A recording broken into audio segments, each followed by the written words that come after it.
तो भाई लोग कैसे हो। आज मैं आप लोग के लिए फिर मनोचित्र कथा की स्टोरी लेके आया हूँ, बौना राक्षस। चलिए कहानी स्टार्ट करते हैं। किसी समय जयगढ़ देश में केशव नाम का एक युवक रहा करता था। वह राजा जय सिंह के यहाँ मामूली सा नौकर था। उसका काम था राजा को खाने के लिए प्रतिदिन ताज़ा मांस का प्रबंध करना। अतः वह जंगल में प्रतिदिन अपने हाथ से किसी न किसी जानवर का शिकार करता और उसे शाही बावर्ची खाने में पहुँचा देता। एक दिन भटकते भटकते सारा दिन बीत गया, लेकिन अभी तक कोई शिकार हाथ नहीं लगा। अब क्या होगा? यदि महाराज को ताज़ा मांस नहीं मिला तो वे मुझे फांसी पर लटकवा देंगे। आहा, कबूतरी खाली हाथ लौटने से तो अच्छा है इसका ही शिकार कर लिया जाए। इसकी जान कम से कम मेरी जान तो बचा देगी।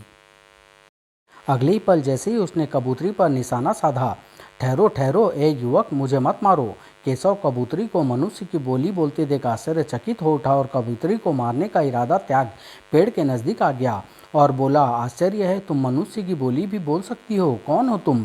मैं कौन हूँ यह मैं तुम्हें अभी नहीं बता सकती। हाँ, यदि तुम मुझे ना मारो और अपने घर में रख लो तो वक्त आने पर मैं तुम्हारे बहुत काम आऊँगी। कबूतरी की बात पर केशव को विश्वास तो नहीं हुआ, लेकिन उसके बार बार कहने और मनुष्य की बोली बोलते देख वह उसे कोई असाधारण पक्षी समझ अपने घर ले आया। केशव पौ फटते ही जंगल में जाता, जंगली मुर्गी व दूसरे अन्य जीवों का शिकार करता और शाही रसोई में दे आता। एक दिन जब वह नित्य की भांति जंगल जाने को तैयार हुआ तो कबूतरी बोल उठी, ठहरो केशव, मैं देख रही हूँ कि तुम बहुत ही गरीबी का जीवन व्यतीत कर रहे हो। हाँ, तुम ठीक ही कह रही हो कबूतरी रानी, परंतु मैं कर भी क्या सकता हूँ? भाग्य में शायद ऐसा ही जीवन जीना लिखा है। यदि तुम मुझे थोड़ा चमड़ा और सुनहरी रेशम का धागा ला कर दो तो मैं कोई ऐसा उपाय करूँगी जिससे तुम्हारी गरीबी दूर हो सके। तुम गरीबी दूर करोगी? विश्वास नहीं होता। खैर, फिर भी मैं तुम्हें चमड़ा और धागा लाकर जरूर दूंगा। और उसी संध्या को घर लौटते समय केशव ने कुछ रुपया उधार लेकर चमड़ा और सुनहरी धागा खरीद लिया। पता नहीं इस चमड़े और सुनहरे धागे का वह क्या करेगी। जब वह अपने घर पहुंचा, क्या मेरी मंगाई हुई चीज़ ले आए केशव? हाँ, यह रहा चमड़ा और सुनहरा रेशमी धागा। अब तुम जानो और तुम्हारा काम। और रात को जब केशव खा पी कर सो गया, अब ठीक है, अब मैं निश्चिंत होकर अपना काम आरंभ कर सकती हूँ। दूसरे ही क्षण कबूतरी एक सुंदर स्त्री के रूप में परिवर्तित हो गई। फिर वह उस चमड़े और सुनहरी रेशमी धागे से जूती का जोड़ा बनाने बैठ गई। वह जोड़ी केशव की किस्मत बदल देगी। अब जल्दी से फिर कबूतरी बन जाऊँ, वह जागने ही वाला होगा। और भोर होने से पहले और वह पुनः कबूतरी बन अपने स्थान पर जा बैठी। सुबह जब केशव की आंख खुली, अरे! और केशव ने लपक कर उस अद्भुत जूती की जोड़ी को उठा लिया। आहा, ऐसी अद्भुत जोड़ी तो मैंने पहले कभी नहीं देखी, लेकिन यह यहाँ आई कहाँ से? तभी केशव, इस जोड़ी को बाजार में ले जाओ और जो व्यापारी सर्वप्रथम इसकी 15 स्वर्ण मुद्राएं दे उसी को बेच देना। फिर देखना तुम्हारे दिन कैसे फिरते हैं। ठीक है कबूतरी रानी, लेकिन क्या तुम बता सकती हो कि यह अनोखी जोड़ी यहाँ आई कहाँ से? इसे मैंने रात भर में तैयार किया है। अब तुम देर न करके इसे बाजार ले जाओ, लेकिन ध्यान रहे केशव, लालच मत करना वरना मुसीबत में फंस जाओगे। मैं तुम्हारी बात का ध्यान रखूंगा। केशव उस जोड़ी को हाथ में लेकर तुरंत बाजार पहुंच गया और वहां आवाज़ लगाता हुआ उचित दाम देने वाले खरीदार की तलाश में घूमने लगा। वाह, कितनी शानदार जोड़ी है उसके पास। और देखते ही देखते वहाँ भीड़ जमा हो गई। वाह, क्या अद्भुत जोड़ी है, इससे पहले कभी नहीं देखी। क्यों भाई, क्या कीमत लोगे इसकी? आप खरीदार हैं, आप ही उचित दाम बताइए। तब सभी अपनी सामर्थ्य अनुसार उसकी कीमत बताने लगे। मैं 50 स्वर्ण मुद्राएं दूंगा, मैं 100, मैं 200। तभी वहाँ राजा का मंत्री शक्ति सिंह वहाँ से गुजरा। अरे, यह भीड़ कैसी? ए व्यापारियों, यह कैसी भीड़ लगा रखी है तुम लोगों ने? हम इस सुंदर जूती की जोड़ी की कीमत तय नहीं कर पा रहे हैं हुजूर, आप ही कुछ बताइए। मंत्री की दृष्टि भी जब केशव के हाथों में थमी उस जोड़ी पर पड़ी तो वह भी ठगा सा रह गया। वाह, अद्भुत, लेकिन यह केशव जैसे मामूली इंसान के हाथ में कहाँ से लग गई? यदि मैं यह जोड़ी महाराज को भेंट करूं तो वे निश्चित रूप से प्रसन्न हो उठेंगे। दूसरे ही पल वह गर्ज उठा, ए केशव, सच सच बताओ, यह अमूल्य जोड़ी तुम्हारे हाथ कहाँ से लगी? तुम इसे कहीं से चुरा कर तो नहीं लाए? नहीं नहीं हुजूर, मेरे पास एक सुंदर कबूतरी है, उसी ने बनाई है। फिर केशव ने डरते डरते मंत्री को सारी कहानी सुना दी। कबूतरी ने बनाई है? बड़ी विचित्र कहानी है। खैर, इस संबंध में बाद में सोचूंगा, फिलहाल इससे इसका सौदा करूं। एक ऐसा, मुझे महाराज के लिए यह जोड़ी चाहिए। मैं नहीं जानता कि इसकी सही कीमत क्या है, किंतु जितना धन मेरी जेब में होगा वही कीमत उचित होगी। लेकिन हुजूर, कबूतरी ने तो। लेकिन वेकिन कुछ नहीं, तुम अपनी जोड़ी पकड़ो, मैं धन निकालता हूँ। फिर जूती की जोड़ी को थमा मंत्री ने अपनी जेब से कपड़े की एक छोटी सी थैली निकाली और उसमें रखा धन अपनी हथेली पर उलट दिया। ओह, केवल 15 स्वर्ण मुद्राएं ही निकली।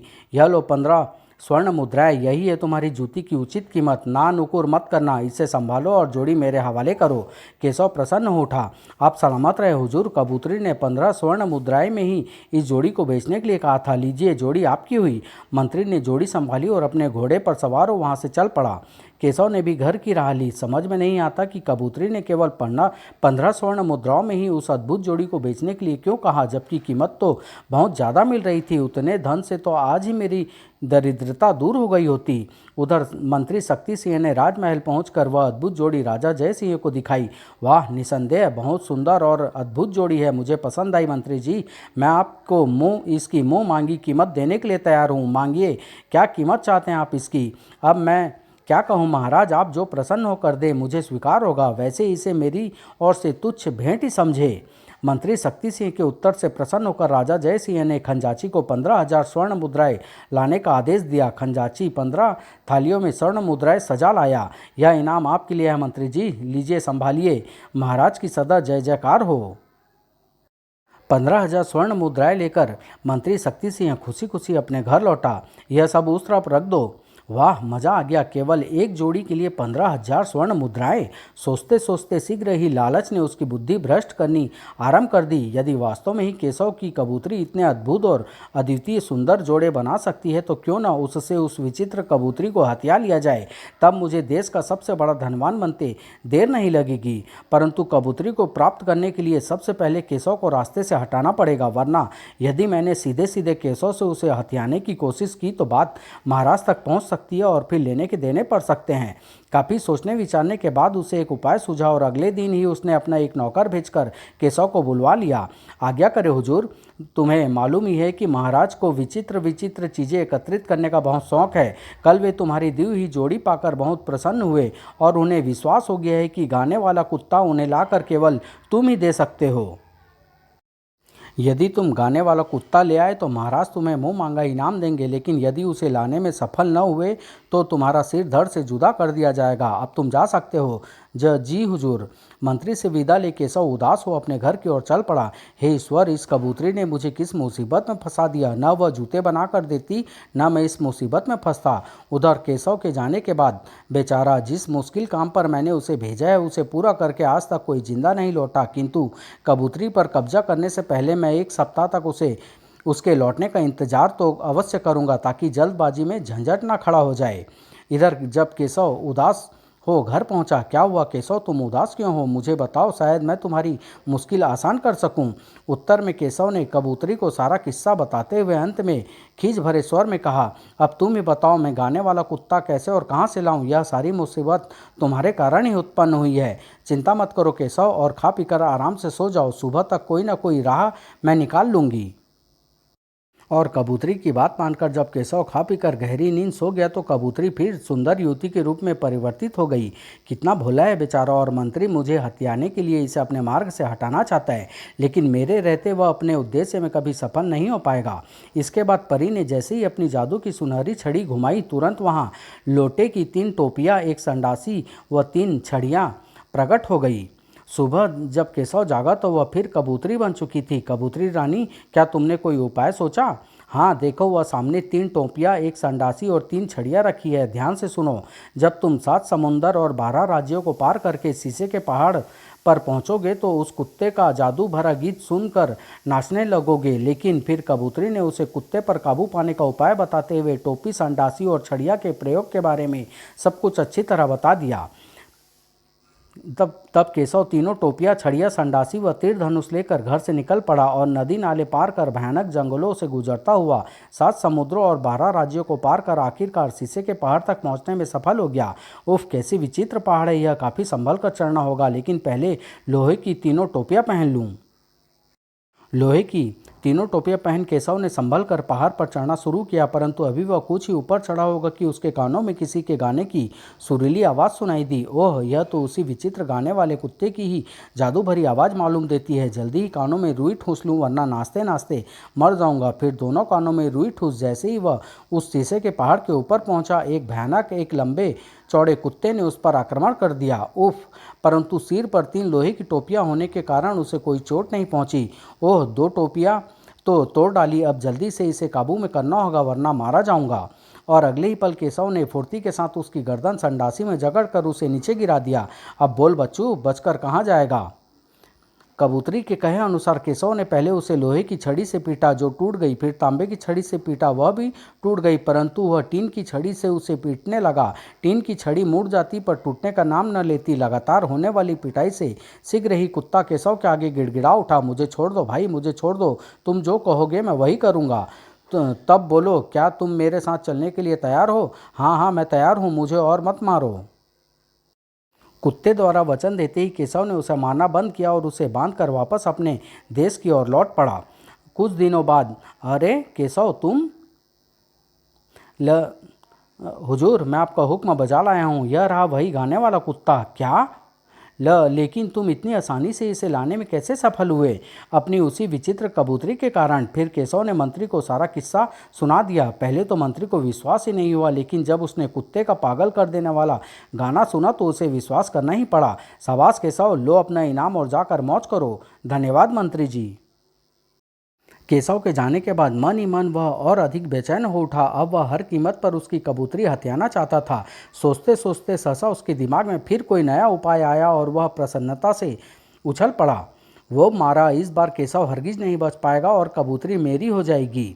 अगले दिन उसने केशव को पुनः बुला भेजा। महाराज तुमसे बहुत प्रसन्न है केशव, लेकिन तुमसे एक काम और लेना चाहते हैं। वह क्या मंत्री जी? न जाने पाताल में, न जाने आकाश में, न जाने धरती पर, न जाने पानी में एक काला बौना राक्षस रहता है। तुम्हें उसे किसी भी तरह पकड़कर यहाँ हमारे पास लाना है। ओह, लेकिन ध्यान रहे, यदि तुम काले बौने राक्षस को ले आए तो पहली बार की तरह ढेर सारा इनाम में मिलेगा, अन्यथा गर्दन काट दी जाएगी। अब जाओ, जो आ गया हुजूर। मारे गए। देखूंगा इस बार कैसे करता है कबूतरी इनकी मदद। लगता है इस बार नहीं बचूंगा। घर पहुंचकर केशव फुट फुट कर रोने लगा। तुम इस तरह क्यों रो रहे हो केशव? अब क्या मुसीबत आ पड़ी तुम पर? तब केशव ने कबूतरी को मंत्री का दूसरा आदेश भी सुना दिया। काले बौने राक्षस का नाम सुनकर वह मन ही मन चौंक उठी। ओह, काला बौना राक्षस! तुम किस सोच में डूब गई कबूतरी रानी? क्या तुम इस बार मेरी कोई मदद नहीं करोगी? जरूर करूंगी केशव। अब तुम खा पी कर सो जाओ, सुबह मैं तुम्हें उसको पकड़ कर लाने का उपाय बताऊंगी। तुम्हारा बहुत बहुत धन्यवाद कबूतरी रानी। केशव के सोने के पश्चात कबूतरी पुनः सुंदर स्त्री के रूप में परिवर्तित हो गई। यह काठ का घोड़ा केशव की मदद करेगा और मंत्री की योजना पर पानी फेर देगा।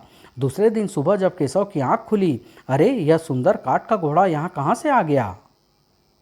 उसे आश्चर्यचकित देख कबूतरी रानी बोल उठी, इसे मैंने तैयार किया है केशव, इस पर बैठ जाओ। यह तुम्हें उस काले बौने राक्षस तक पहुंचा देगा। ओह, तुम कितनी अच्छी हो कबूतरी रानी।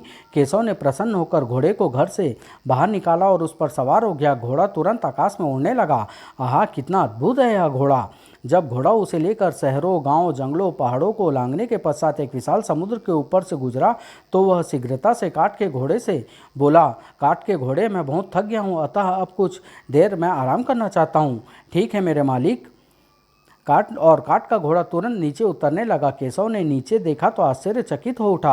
अरे, इस वीराने में स्वर्ण महल कैसा? आश्चर्य मत कीजिए मेरे मालिक, यह सब मेरा ही चमत्कार है। शीघ्र ही। वाह, कितना सुंदर स्थान है मालिक। अब आप महल में जाकर खाओ पियो और आराम करो, लेकिन समुद्र की ओर ध्यान रखना ना भूलें। वह क्यों? कुछ देर बाद यहाँ से सौदागरों के 2 जहाज गुजरेंगे। उनके पास 3 अद्भुत वस्तुएं होगी। आपको उन तीनों वस्तुओं को हासिल करना है। आगे चलकर वह वस्तुएं आपके बहुत काम आएगी। घबराना नहीं, मैं कुछ देर बाद आपके पास लौट आऊँगा। ठीक है, मैं ऐसा ही करूँगा। फिर केशव घोड़े के साथ महल में प्रविष्ट हुआ। वहाँ नौकर, चाकर, दास, दासियाँ सभी मौजूद थे। केशव के कहने पर उन्होंने तुरंत स्वादिष्ट स्वादिष्ट भोजन से सजी थालियाँ उसके सामने परोस दी और केशव डट कर भोजन करने लगा। मालिक, एक बात तो मैं आपको बताना ही भूल गया। उन सौदागरों के सामने आप किसी भी वस्तु के लिए मुझे ही आदेश देना। बहुत अच्छा। खाने पीने से निवृत्त हो केशव समुद्र पर निगाह रखने के लिए महल की छत पर पहुंचा। कुछ देर बाद ही जरूर वे सौदागरों के ही जहाज होंगे। मुझे किनारे पर पहुंचकर उनका स्वागत करना चाहिए। उधर जहाज में सफ़र कर रहे सौदागरों की दृष्टि जब उस द्वीप और उसमें बने स्वर्ण महल पर पड़ी तो अरे वह देखो, ओह स्वर्ण महल, आश्चर्य है। हम पहले भी कई बार इधर से होकर गुजरे हैं, लेकिन तब तो हमें यह द्वीप और महल नहीं दिखाई दिया था। हमें वहाँ चलकर यह रहस्य जानना चाहिए। तुरंत ही जहाज़ों को रोक दिया गया और कुछ सौदागर एक किश्ती में बैठकर जैसे ही किनारे पर पहुंचे, केशव आगे बढ़कर बोला, स्वागत है मेरे प्यारे मेहमानों। भाई तुम कौन हो और यह सब दिमाग को चकरा देने वाला अजूबा यहाँ किसने बनाया है? मैं यहाँ का स्वामी केशव राज हूँ और यह सब कुछ मेरे सेवक काठ के घोड़े ने बनाया है। काठ के घोड़े ने? हाँ, उससे आप लोगों का परिचय मैं बाद में कराऊंगा। पहले आप लोग मेरी ओर से भोजन का निमंत्रण स्वीकार करें। हाँ हाँ अवश्य, हमें आपके साथ भोजन कर अति प्रसन्नता होगी। तो फिर आइए। महल में पहुंचने पर वाह कितना अद्भुत है, पहले कभी ऐसा महल नहीं देखा। राजाओं के महल से भी आलीशान एवं सुंदर। आइए भोजन कक्ष में चलें। केशव उन्हें लेकर महल के एक अत्यंत ही सजे सजाए कक्ष में पहुंचा, जहां एक तरफ काठ का घोड़ा भी खड़ा था। ए भाई काठ के घोड़े, मेहमानों के लिए बढ़िया स्वादिष्ट से स्वादिष्ट भोजन लाओ, अभी लीजिए मालिक। दूसरे ही क्षण घोड़े ने अपना मुंह खोला और उसमें से भोजन की सजी सजाई थालियां निकलकर मेज पर सजने लगी। भाई वाह क्या कहने, अद्भुत, ऐसा अजूबा भी जीवन में पहले कभी नहीं देखा। भोजन करने के पश्चात, मित्र हमें तुम्हारा काठ का घोड़ा बहुत पसंद आया। यदि तुम चाहो तो हम तुमसे इसका सौदा कर सकते हैं। सौदा? कैसा सौदा? मित्र तुम्हारे काठ के घोड़े के समान हमारे पास भी कुछ अद्भुत वस्तुएं हैं। यदि तुम चाहो तो उनमें से अपने काठ के घोड़े के बदले कोई एक वस्तु ले सकते हो। यदि ऐसी बातें तो दिखाइए अपने अजूबों को, यदि पसंद आया तो ज़रूर सौदा करूंगा। एक व्यापारी ने तुरंत अपने सामान में से एक छड़ी निकाली। यह जादुई छड़ी है, आदेश मिलते ही यह किसी की भी पिटाई कर सकती है। बहुत खूब। तब दूसरे सौदागर ने अपने चोंगे से एक छोटी सी कुल्हाड़ी निकाली। मेरी यह विचित्र कुल्हाड़ी मन चाहे समुद्री जहाज हर प्रकार के साजो सामान सहित कुछ पलों में हाजिर कर सकती है। अच्छा, तब तो मैं इसका परीक्षण अवश्य करना चाहूँगा। ठीक है, लो कर लो। और जैसे ही व्यापारी ने कुल्हाड़ी का रुख नीचे की ओर किया, कुछ ही क्षणों में उनके सामने एक समुद्री जहाज तोपों, सैनिकों और मल्लाहों सहित खड़ा था। स्वामी की जय, हमारे लिए क्या आदेश है मालिक? लेकिन व्यापारी ने उन्हें बिना कोई आदेश दिए कुल्हाड़ी का मुंह सीधा कर दिया। जहाज तुरंत अदृश्य हो गया। देखा मेरी कुल्हाड़ी का चमत्कार, ऐसे सैकड़ों जहाज यह कुछ ही मिनटों में तैयार कर सकती है। निसंदेह यह अद्भुत है, लेकिन मेरे काठ के घोड़े से बढ़कर नहीं है। खैर, आपके पास तीसरा अजूबा कौन सा है? वो तब तीसरे व्यापारी ने अपनी जेब से एक बांसुरी निकाली। यह जादुई बांसुरी है। इसे सीधी ओर से जितना बजाओगी उतनी ही बड़ी सेना सामने आती चली जाएगी और बजाने वाले के आदेश का पालन करेगी तथा उल्टी बजाने पर ओझल हो जाएगी। ओह, क्या आप इसका भी कमाल दिखाने का कष्ट करेंगे? अवश्य। अगले पल व्यापारी ने बांसुरी को होठे से लगाकर बजाना आरंभ कर दिया। वाह, गजब है।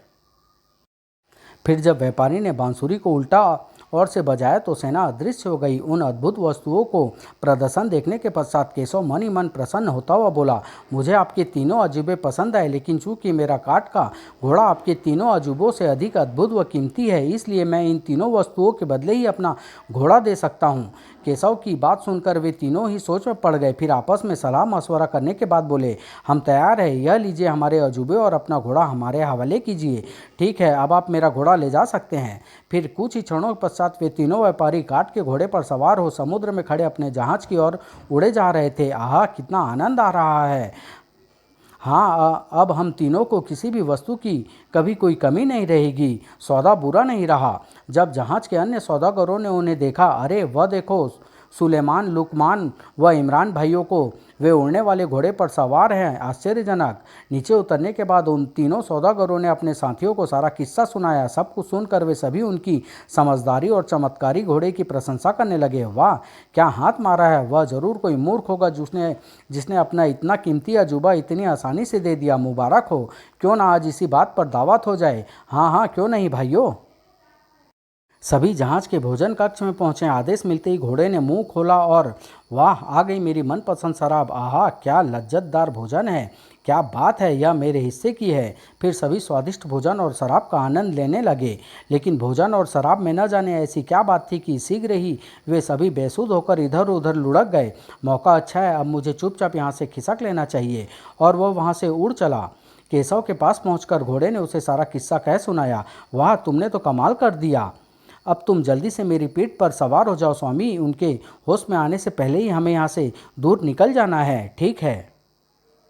शीघ्र ही। हे प्रभु, मैंने उन व्यापारी भाइयों के साथ धोखा किया है, उसके लिए मुझे क्षमा करना। उधर दूर पहाड़ पर बने एक किले के भीतर महल में, ओह, यह तो किले की ओर आ रहा है।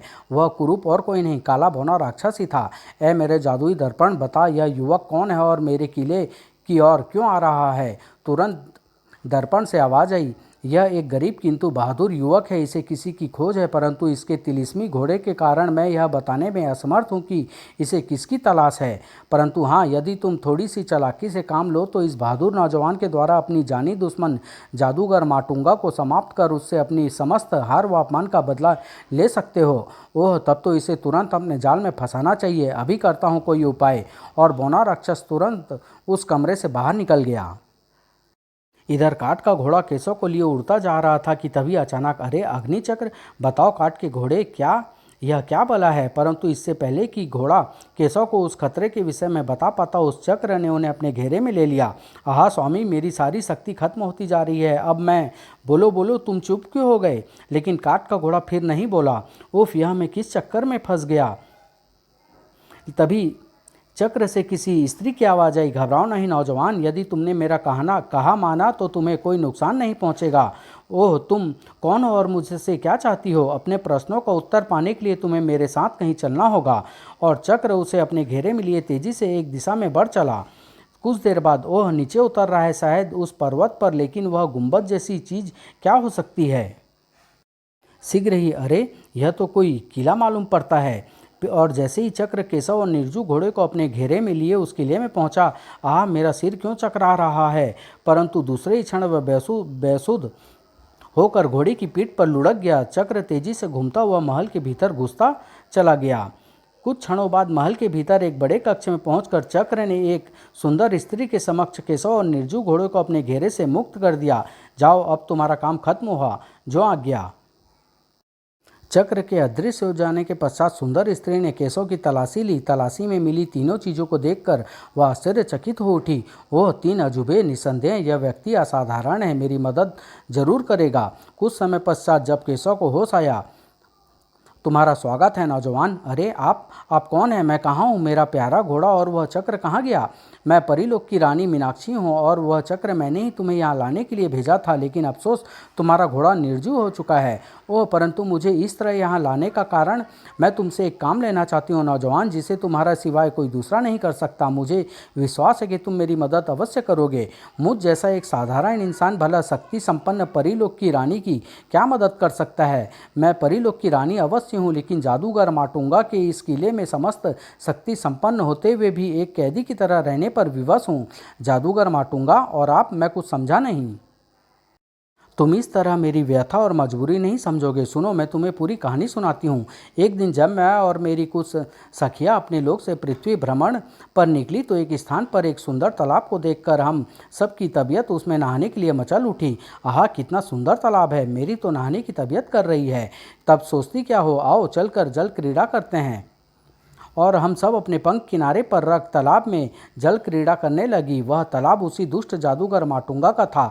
आहा, सुंदर परिया मेरे तालाब में, मैं इन्हें अपनी रानियां बनाऊंगा।